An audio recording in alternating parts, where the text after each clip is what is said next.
Emmanuel, il y a plusieurs candidats à l'élection présidentielle qui réclament une hausse du SMIC. Mauvaise idée, dit le groupe d'experts chargé d'évaluer ses effets. Et vous, Emmanuel? Eh bien oui, moi je me rallie au groupe d'experts voilà. dont c'est le métier d'expertiser. Et oui, et c'est un groupe d'experts indépendants, il faut le rappeler, dirigé par Gilles Berset, professeur d'économie à l'université d'Aix-Marseille, et puis d'autres spécialistes. Et effectivement, on a quand même la quasi-totalité des candidats de gauche, notamment, qui réclament une hausse très importante du SMIC. Le SMIC, c'est 1258 € net par mois aujourd'hui. Yannick Jadot, Arnaud Montebourg, Anne Hidalgo, Jean-Luc Mélenchon souhaitent l'augmenter autour de 1400 €. Fabien Roussel, le candidat communiste, 1500 €.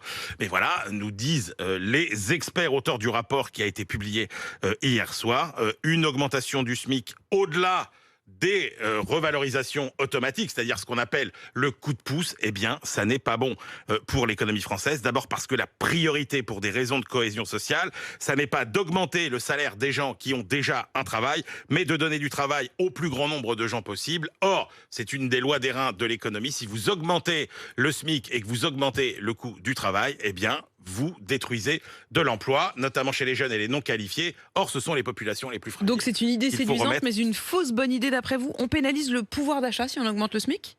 Non. C'est totalement contre-intuitif. Alors, on pénalise pas, pour le coup, cette année, le pouvoir d'achat, puisque le SMIC a déjà augmenté de 1%, puis 2,2% dans l'année, qu'il va sans doute réaugmenter, là encore, pour suivre la hausse de l'inflation automatiquement.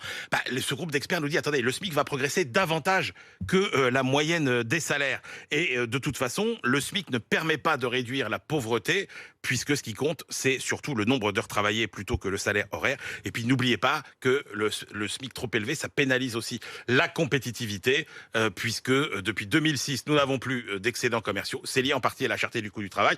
Ne me faites pas dire qu'on peut vivre avec le SMIC, effectivement. Mais ce qui est important comme message, c'est qu'il y a d'autres moyens que le SMIC pour augmenter le revenu réel des gens. Et puis nos experts, ils nous disent aussi que oui, il faudrait peut-être négocier dans les branches directement plutôt que de vouloir une revalorisation globale des salaires, ce serait plus efficace.